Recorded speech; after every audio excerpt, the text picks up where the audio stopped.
The game was tough in the first half, but we came in the locker room. We said, no matter what, stay together.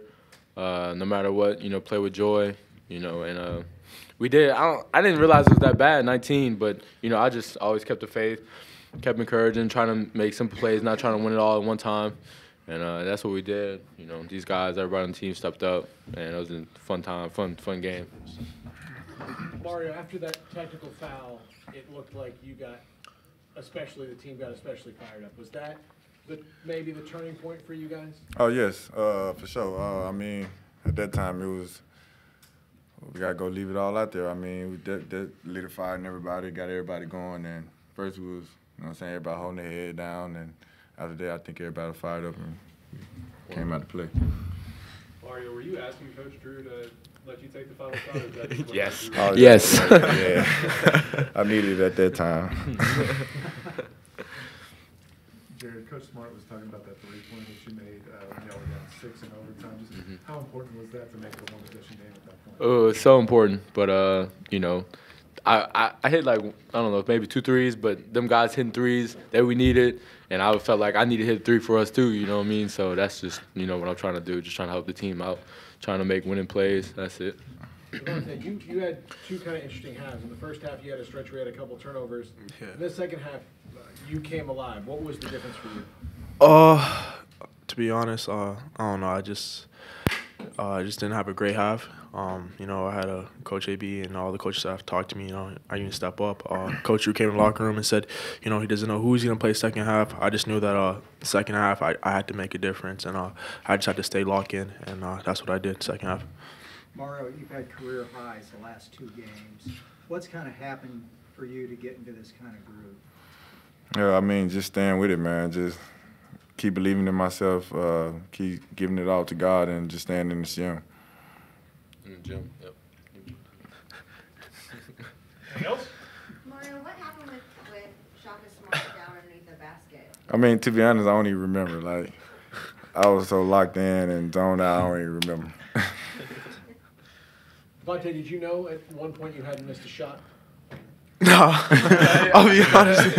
No, I did not know. I just, my teammates found me. I told Coach Drew, like, can you run me a set? Let me see the ball at least go up once. I know the first half I didn't get the shoot a 3 the whole first half. So let me just can run play. Let me see if I can make one. And I guess I just got going. You guys keep hearing, or you don't probably don't listen to anything, but how are they doing this? How, Makai's hurt, and all the other things that have happened. Do you talk about that, or discuss that very much, about you just go out and do whatever you do and just let it go?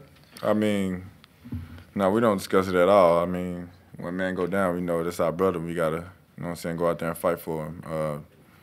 Ain't no holding our heads down. We come to Baylor for a reason, and you ain't ready to play in the Big 12, then you wouldn't have came here. So, when somebody go down, you got to step up and play. Yeah, and to add to that, we know, if King and Makai go down, we have so much players that, that can step up. It might be JB's night, it could be Mario's night, it could be my night. It could be Freddie's. We have so much players that that can step up, and that's what makes us so depth and talented. Devonte, was it ever a confidence issue with you? As you've gotten deeper into conference play, you just seem like you're more confident. Was that ever an issue? No, it was more just opportunity, just getting the opportunity just to show my asset and show that I could play. It was tough in the beginning because, Makai, King, JB, it was just getting the opportunity, and the opportunity's here. I'm just going to try to use it as much as I can. For any of you guys, can you try to explain that personality that Coach Drew has, that he doesn't, that he just believes no matter what, not in you, not only in you, but also in any moment? Can you kind of describe that? I think best way to describe it is his faith in Jesus Christ, and I just think his eyes is on him all the time, and he doesn't let anything faze him. He's the same every single day. From recruiting me to now, he's the same guy every single day, and I just think that's a test to his faith and what he believes in, and he's a joyful person. You'll never have a bad day of him not having the same energy, the same, hope. So I think that carries on to us.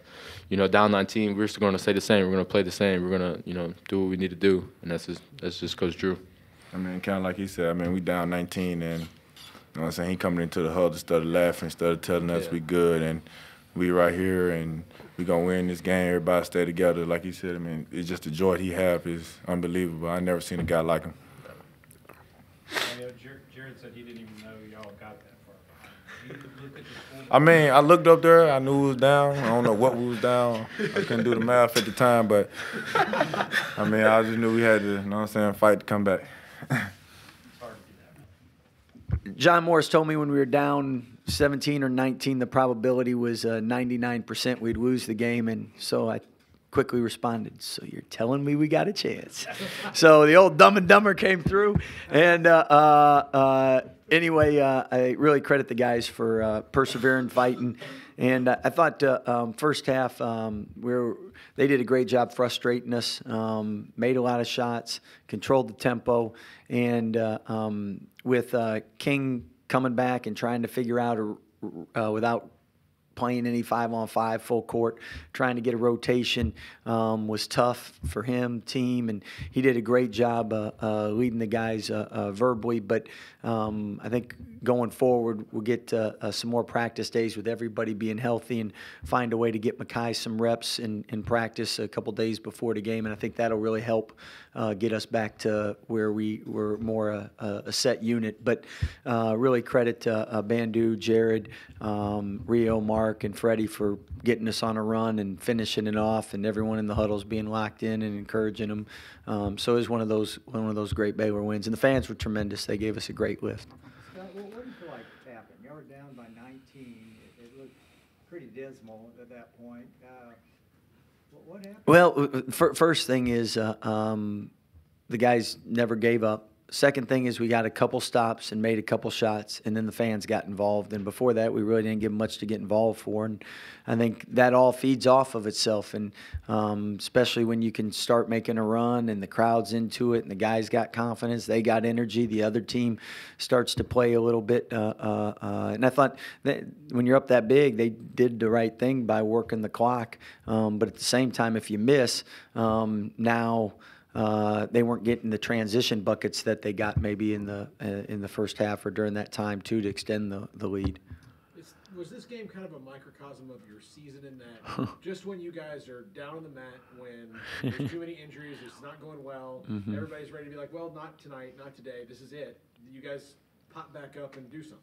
Well, that's a good way to state it, because most teams, to be honest, this time of year when you're in these situations, you're not going to have the energy to come back and win.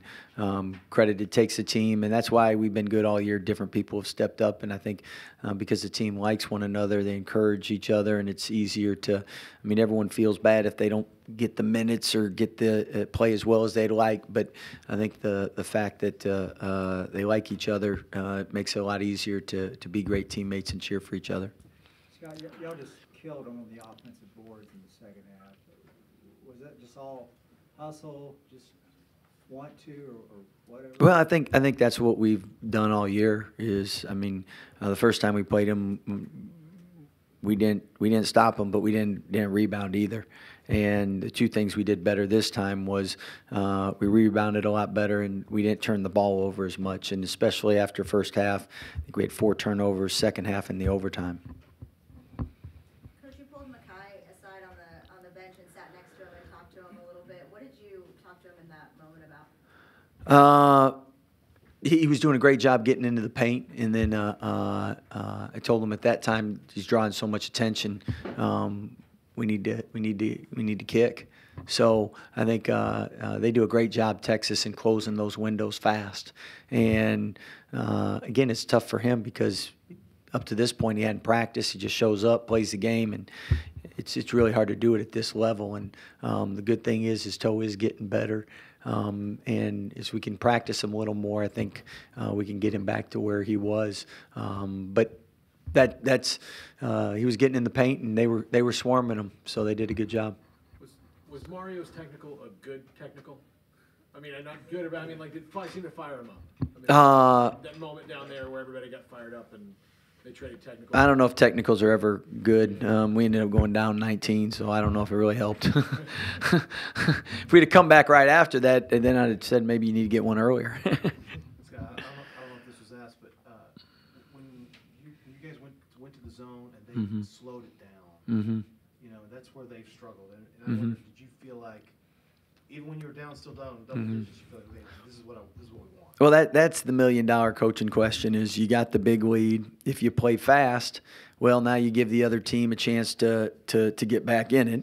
If you slow it down, well, now are you killing your momentum of your team? And at the end of the day, I mean, you can't argue with what Texas did because they had a great game plan and they really did a great job scoring against us for all about except for that 4-minute or 5-minute segment. And I think that's the flip side of it. So it's like blitzing or not. You blitz, you get the quarterback, sack them, it's a great call. They throw a touchdown, you're like, why are you blitzing? So. Scott, Shaka said maybe the play of the game was Jared's 3 when y'all went down 6 in overtime. Yeah. Quick 3 to get it back to a one-possession game. How big was that? And you put it on a freshman. We had so many big plays, but that was really big. Scott, how important was Freddie tonight? 11 rebounds, 8 points. I know he had some foul trouble in the last game. How important was it?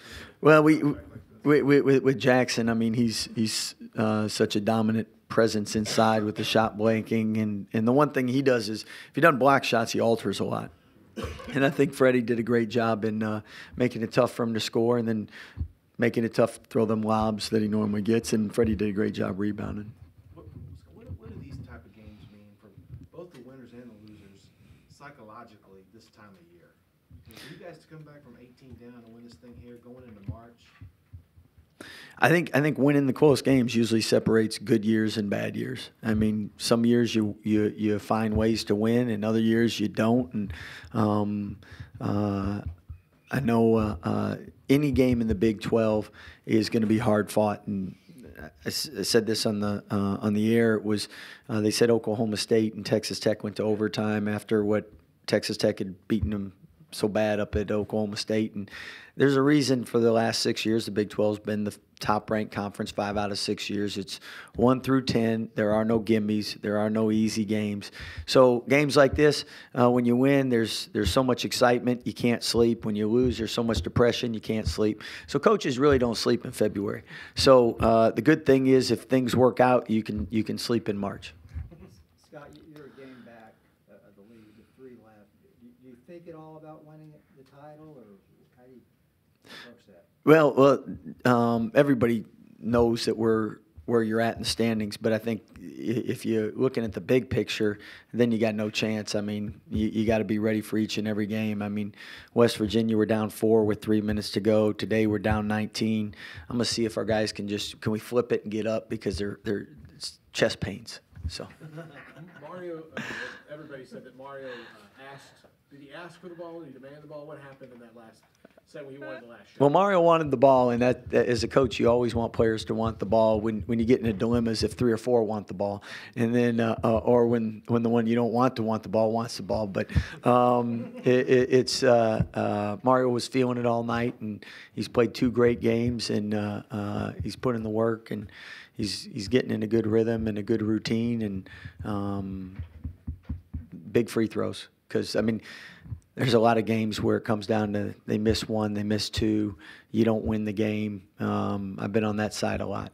What does it say, though, that you have someone to demand the ball and everybody understands that he's the guy that wants it and it's not like, no, it's mine? Yeah, and that's why we're able to come back. I think everybody at that point when we're down 19 and we were frustrated, I think at that point everybody kind of at halftime really tried to turn and let's I said this also on the air. I mean, one of our slogans has been joy, Jesus, others, ourselves last. And I thought first half we didn't make enough plays for others. And just the I am third mentality. I thought that, and that's why we've been so good in this run, is because different people step up. I mean, at the end of the day, let's face it, college athletes, it's not like it's just them and the team. I mean, normally a college athlete has his high school coach, AAU coach, strength coach, workout coach, all the other people, then his family, and everybody. It's all about you, and a coach is trying to get him to be about we, and that isn't the easiest thing, and that's why you get how many transfers and all that stuff, and teams that buy in and really are about each other and a sacrifice. Those are special, and you don't get that each and every year.